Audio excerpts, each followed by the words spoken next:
What's up, guys? I'm Mike from StockedUp, and welcome back to the Stocks with Mike and Tom show. The market had a really good day today. The Dow was up over 400 points. The QQQ, which is the NASDAQ, was up a little over 2%, but it was a pretty good start to the week so far. We have some interesting catalysts this week, and just we're in for a volatile market ahead of this election. So we do have some important news that came out in the market today. We have some plays that we're watching for the rest of this week. And at the end of the video, we have a $14.2 million options trade that we are eyeing for the rest of this week. If you guys aren't subscribed already, don't forget to subscribe to see our daily videos on our YouTube homepage every single day. But let's get right into it. Tom, what happened in the market today? Stocks really turn green today as we go into the presidential debates tomorrow. And CNBC reports that analysts say there is more at stake for the markets Tuesday when President Donald Trump debates former Vice President Joe Biden than in most other presidential debates. Historically, the incumbents do worse during the first debate, just like how Obama did really bad against Romney in the first debate that they had. And, I'm not saying that Trump's going to do bad in this debate, but the big thing is that these analysts are watching this debate and they're going to really look for a clear winner after the first debate. And they say that if there's a clear winner, it could be really good for the markets, as obviously then there won't be a lot of indecisiveness in the market. People will know which way we're going with the election. And, if that's the case and we do have a clear winner, just based on that first debate, then, that could be really good for the markets. And, I'm not saying that the market could recover all the way back up to highs, but I could definitely see the market having a pretty good Wednesday anyways. Well, like you said, it depends on how it goes, and we're just in for a lot of volatility. So just as there's a lot of opportunity to the upside, there's also a ton of opportunity to the downside. So we're just in for a lot of volatility, and I think the best way to trade in this market is to just take everything day by day. Yeah, it makes a lot of sense. Just like you said, we were going really hard to the downside last week, and then out of nowhere, we just reverse and start coming back up. And while that was kind of calculated, because once you have so much red, you just have to come back a little bit. But it's just crazy to see how many traders are getting killed right now with this movement. There's so much pre-market and after hours movement. You can see on my chart right now that while there is this big red day here, you can see this red over here was all pre-market, a big pre-market swing right here as well, and a pre-market drop here. So there's just a lot of movement in pre-market, just like last night with futures, how futures opened up and just went up all night long. And then once stocks opened up this morning, they went up again. So really, if you're buying calls and puts on SPY and you're trying to swing these overnight right now, it's probably not the best option, just given how much volatility is going on whenever the market's actually closed too. For sure. So what else happened today? Yeah, the markets did really well today. As we talked about, the Dow is up over 400 points, and this is great news. We saw a ton of banks do really good today. JP Morgan actually gapped up this morning because futures were up, and then they just kept riding that volatility all the way up today. And it was fantastic to see them close up around that 96.50 level. Bank of America had another great day. Citigroup too. They all pretty much have the same setup right now, but it's awesome to see these bank stocks kind of coming back. If we go to a daily chart, you can just see how much the bank stocks have really tapered off over the past couple of weeks. If you look at JP Morgan here, JPM, not JPN, but JPM, you can see that they went all the way from around $102 a share, and they fell all the way down to about $92 a share. And that's a pretty big move out of a bank stock like JP Morgan. And considering that it didn't recover as much, I wouldn't have expected it to fall as much as it did. Yeah, the financial sector, JP Morgan, Bank of America, Citigroup, all these bank stocks are really lagging behind the overall market. You look at bank stocks where they really didn't recover too much from the lows back in March, but then we look at stocks like Tesla or Apple or Microsoft or pretty much any NASDAQ stock, and they're just exploding past previous highs back in February. So there's a big dislocation between the bank stocks and financial stocks and the market overall and tech stocks. So that's interesting to see, and I can see them coming back up with time, bank stocks. but I know that they are not in the best position right now, and the economy overall is not as strong as it was before COVID. Like I know the market recovered past its highs, like the S&P 500 and the Nasdaq, but the economy is not fully recovered yet. So Yeah, and if we don't get another stimulus bill, the housing market could take another hit as we see a lot of, foreclosures and people start being unable to pay their rent. I know that right now there's a lot of deferred rent payments going on, and once those people have to pay that rent back, I mean, they're not going to have the money for it. And if they don't get these stimulus checks, I think that could really hurt the housing sector too. yeah, I mean, there's a lot that goes into the real estate market, but I've been doing a lot of research lately too about the real estate market, and there's definitely some downside risk to say the least. What else happened today? Yeah, the last big piece of news that Dr. Anthony Fauci talked today, and he was on Good Morning America and said that the U.S. is not in a good place right now regarding the coronavirus, as we still report more than 40,000 new cases every day, and we're starting to see a slight uptick in new cases as we're heading, into these colder months. And while everyone's tired of hearing about the coronavirus, I know I sure am, but it's just another one of those factors that it's going to factor into the market. And heading into the election, you might see an uptick in coronavirus news as the media, tries to play this out even more. True. Yep. Good point with that. Yeah. And now for our Discord member of the day. So today's Discord member of the day is Mihul 4849. So probably pronounced that wrong, but a huge shout out to him for always asking great questions in the group and for always being very positive. So like I said, great questions, a lot of positivity. A huge shout out to you. And now let's get into our momentum plays for tomorrow. And the first one is SPCE up just under 25% today. What levels should we be watching? Yeah, this was an amazing jump today. Watch for them to pop above $21 tomorrow. And this was amazing. You can see I have a long-term trend line on my daily chart, and they actually popped all the way up to that trend line and even went above it a little bit today. And in a intraday chart, you can actually see how it kind of reacted right on that line. So that's nice to see that it popped above that today. And with this stock moving 20% today, and with how much it's moved historically, this could be a huge runner tomorrow if we see it pop above 21. True. Yeah. I mean, we've seen SPCE really continue in the past. So like it'll have a big day like it did today, and then it'll usually continue for a couple days. So I'll definitely have my eyes on it for tomorrow. With the next play, we have Qualcomm, which is QCOM, again to the upside. They had a pretty good day today, popping a little, actually around 3.5%. So what levels should we be watching? Make them go above $119. Awesome. So if it breaks above that, we will be eyeing it to the upside. And last but not least, we have Costco, which is COST. Yeah, cost is sitting right at a resistance that they hit the other day. Just make them pop above that solid $350 level. Absolutely. So definitely we're watching these three stocks for tomorrow: SPCE, QCOM, and COST, all potentially to the upside for tomorrow, but only if they break above the levels Tom listed. So now for the unusual options activity for tomorrow, and we are eyeing the Boeing 170 strike call options that expire this Friday, October 2nd. So we are looking at the 170 strike calls. So just my first thoughts on this is Boeing is up about 6.5%. And we know Boeing is a big runner.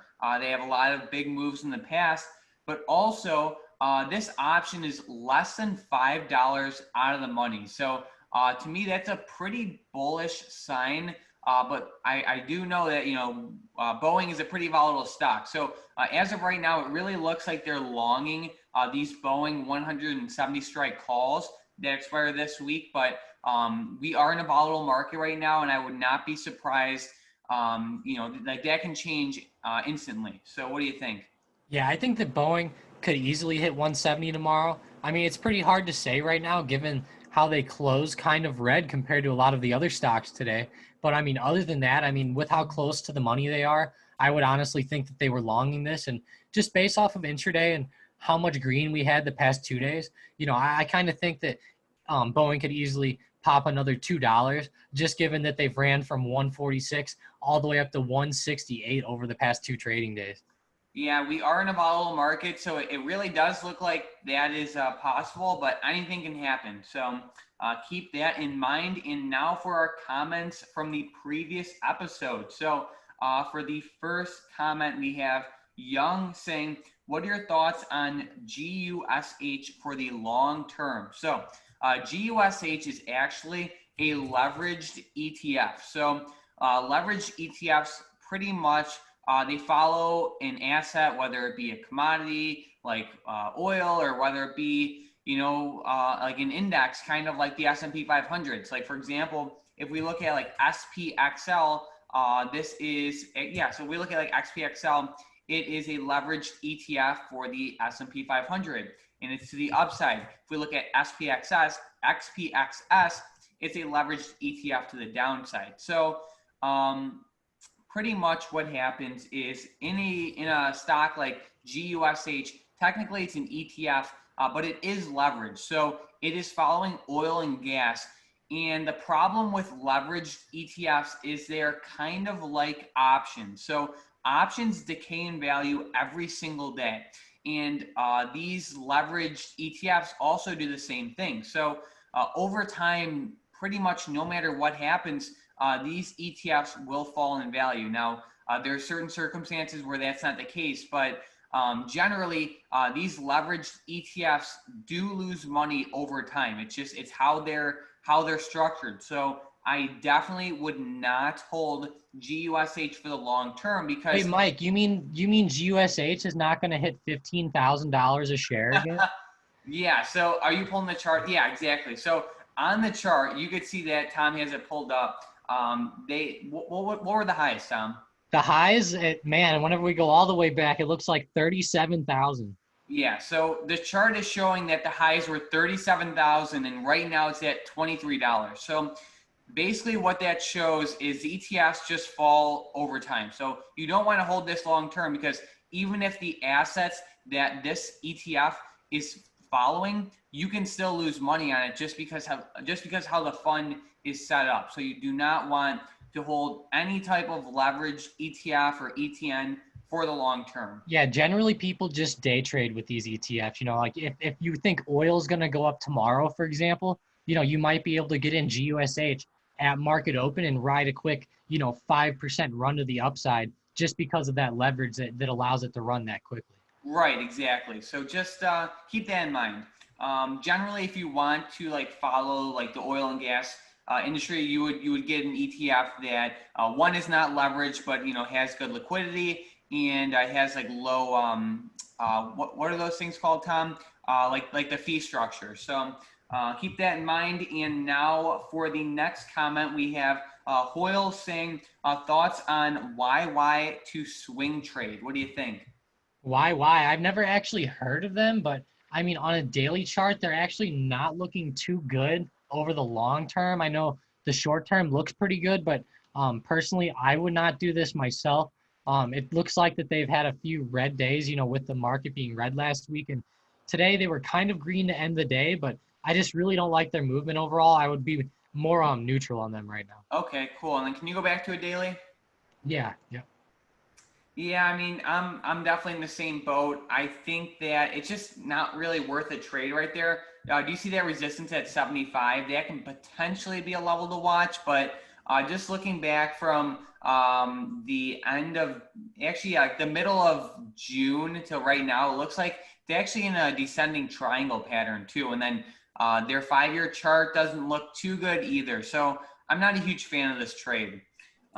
With the next comments, we had Mr. Smith saying, good stuff, fellas. Your other 2 videos you posted this weekend were great. And we had Bill saying, look forward to your stocked up reports. You guys are brilliant. So thank you, Mr. Smith and Bill. And then we had Sean saying, GME had bad earnings and skyrocketed. I still don't get it. Great video. Thanks. So yeah, we covered the weird earnings movement in yesterday's video, but sometimes it just happens. And I believe GME had a pretty significant. They actually did run down whenever the earnings came out, but then they just went up over the next few days.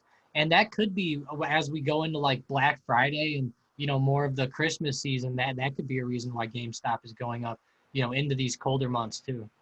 Yeah, well, what I was saying is I'm pretty sure GME had a pretty significant short interest. So I thought I was reading this a couple months ago that a lot of people were shorting GME. So basically what happens if a ton of people are shorting a stock like GME, like let's say a ton of people are shorting the stock and then GME starts to rise. What ends up happening is the people who are short are forced to close their position. And when they close their position, they actually have to buy back their shares, which in turn makes the stock price go even higher. So for example, let's say a ton of people are short GME and it starts to rise a little bit. And then some of the people who are short start to buy back to close their positions. Then the stock goes even higher. And then, other people who are short are forced to buy back their positions and the stock goes even higher. And then, it's just a cycle that keeps repeating. So that's called a short squeeze. You can look that up on like Investopedia for more information regarding that, but that could also be a factor too.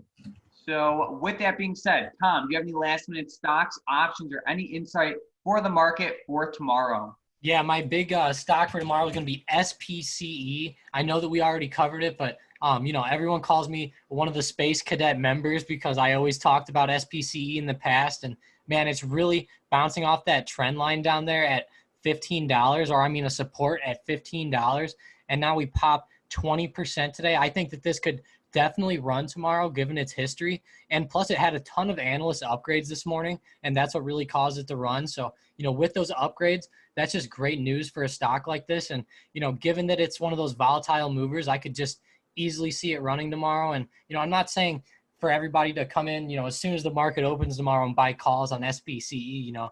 Do some research and watch the market for a few minutes and make sure that it's actually running before you just blindly buy into it. Right, of course, and that's for any trade. Yeah, anything. You don't do that. You should never get into a trade unless you have like a predetermined plan set. And we talk about that with a lot of our members, that a lot of trading, it has to do with your mindset. And if you can't have a good enough mindset to follow your own plan, then you probably, shouldn't be getting into that trade anyways. Yeah, and then I know a couple people were actually asking about FedEx, so FDX, and I believe it was UPS. Yeah, So these have done really well over the past year, and I think as we head into the Christmas season, that could definitely help UPS and FedEx go up even more. I've actually, experienced this with my dad actually owns a business. So at his business, they do a lot of shipping with UPS, and I've noticed that I've talked to the drivers there and stuff, and they've said that there's been a huge influx of packages, and the drivers hold stocks themselves. So, I've talked to them pretty in depth about this, and they said there's just a huge influx of packages. And like they said that during this Christmas, UPS is going to have to majorly expand and hire a lot more drivers and stuff like that. So it's just nice to see that these parcel service companies doing pretty well over the past year. yeah, and then a lot of it has to do with COVID too, because when everything shut down back in March and April, everyone was forced to buy things online. So think about, obviously that benefits the people who sell online, like Amazon and even Target and Walmart. But also it really benefits UPS, FedEx, and the people who handle the shipping. So obviously that's why we've seen their stocks pop up too. They both have some pretty good earnings. So definitely keep your eyes on FDX. It's not really a huge runner intraday most of the time, but just looking back on a daily chart, it's just a nice slow and steady runner, and I love to see that. So good stuff. So thank you guys so much for watching this video to the end. Tom and I really appreciate all the support. Thank you guys so much for hitting that like button, commenting down below, and of course, our new subscribers. So thank you guys so much for that. If you guys want to try out the new options day trading bot, you can click the Stocked Up Options Alerts link in the description down below. And if you guys have any comments, let us know in the comments down below. Other than that, thanks for watching.